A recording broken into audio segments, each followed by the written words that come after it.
I'm a feminist because I believe in social justice, and I think that women in the world, all throughout the world, get a raw deal, and I think the role of a feminist is to try and allow women to reach their self-realisation in every facet of their life, whether it be within their family or within work, within relationships, anywhere, just basically achieving the best that they possibly can.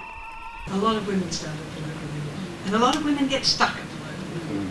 They don't get past the system. While they're busy doing local politics and building up a real network in there, there's some blokes in a head office sort of crawling up the arse of the various factions, excuse the term, and guess who gets the positions of power, guess who gets into cabinet, guess who gets those things there. You know, we've had recent examples in New South Wales, and I just think it is really important that if we are going to get any sort of change in the process, that we actually make sure that we have a lot of women in the system. I mean, that's one of the reasons I wrote Leading Women. There's a whole lot of stuff in that.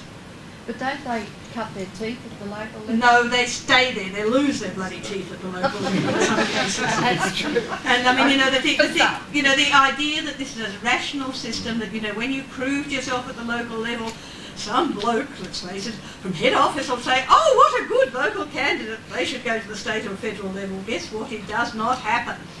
A feminist to me is a person who wants to immediately improve women's lived experience, basically. It can be male, female.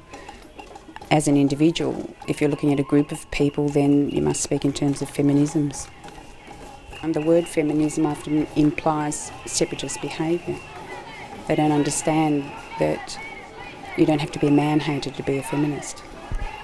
To be in a post-feminist age, I think you have to then acknowledge that we're in a post-modern age. And if being in a post-modern age, whatever that means, has an outcome that eliminates the binary opposites that we ordinarily work in, the male, female, the black, white, the either-or situation, the them or us, then feminisms, yes, would indicate we're in a post-feminist age. Well, I don't buy the postmodern bag and I don't buy the modern bag, so I think we're in the age we're in now, and all we can do is do what we can do about what's happening today. Can I ask you when you first became a feminist? I think I was born one. And as a child, when I went to church, I realised the boys were getting all the treatment, the girls were being completely ignored, and it turned me right off religion. But I still believe in God. But it's the men who run the churches. And we have no place in their church, no place in their religion. And as a child, that used to grate on me. The other thing that strikes me is that almost every woman I know has deep within them a sense that they're not good enough, that they're not worth it. And I think every woman needs to acknowledge that and to be conscious of it, to work through it. But I think that lack of worth is a result of the fact that everywhere in our lives, in our growing up, and in our country, in Australia and in the world, there's this prevalent set of values that women's work aren't good enough. Well, I guess the work of future feminists is what we really need to be asking, what we need to be doing today. And I think that it's really important for people who identify with the women's movement or people who call themselves feminists to actually be reaching out to the grassroots, to ordinary women, working class women, to get the message to them about what feminism actually means. But not only to get the message to them, but also be raising demands that are relevant to people of all different backgrounds. But I was really pleased that when I came up with this idea that we actually took it up. I think I was worried. I mean, Edna used to be very good at getting on the phone and nagging. You know, you'd get this phone call down with this voice on the other end of the phone saying, what are you doing about this? Why aren't you doing a submission on that? Why aren't you getting organised on this, that or the other? And I suppose my fear was that once Edna was gone, that things would maybe not keep going. I'm not saying that we've actually helped keep it going, but I think what we've helped do, and very much so tonight, is give everybody an insight about all the things that do go on, because sometimes when you are an activist and you're doing things, and I still am, in some foolish way I've failed to learn when to stop, I think you sometimes feel it's too bloody hard and there's not enough people out there doing it. And when you can come into a whole room full of people who are doing things and doing exciting things and recording the things that they're doing, I think it gives us all the encouragement to go on and do some more. I think it's really important that you go away and think about the other people you know. I suddenly thought of a whole lot of people. I'm working with a whole lot of Indigenous women.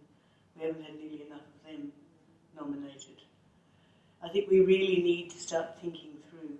Everybody in this room go away, even though it might cause a horrific version next year, to think about the women that we don't acknowledge all.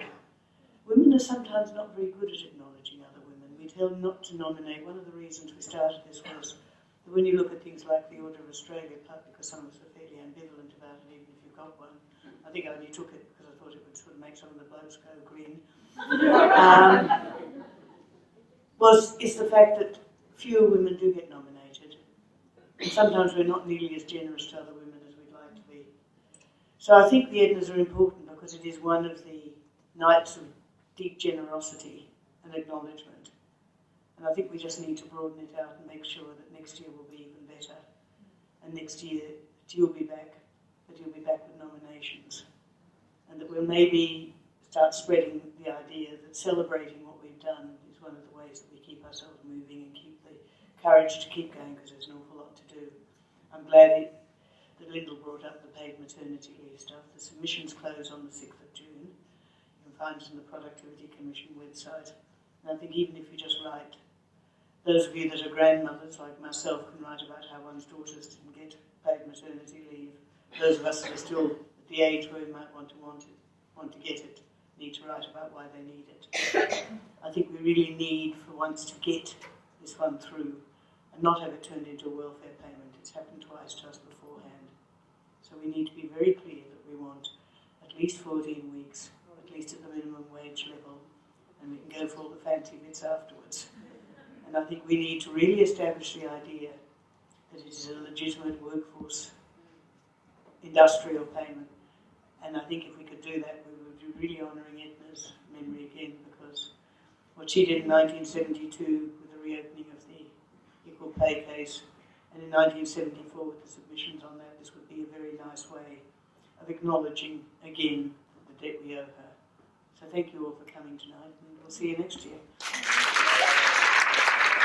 I don't think we're in a post-feminist age, because as far as school subjects are concerned, being a school student, we still don't get equal choices of school subjects which we'd like to do. If you compare subjects that girls' school offer compared to subjects that boys' schools offer, there is quite a distinction there, and it's that sort of distinction that we need to wipe out. No, I don't think we're in a post-feminist age, primarily because there is still a very strong need for women to unite and to actually demand equality and to demand the right to actually function in society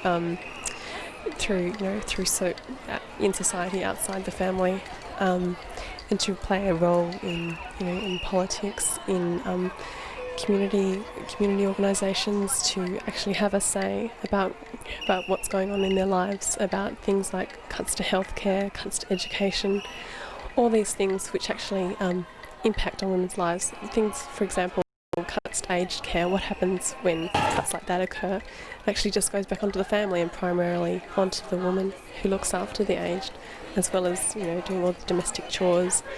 And that's just a fact of the way the society's set up. So no, I don't think we're in a post-feminist age.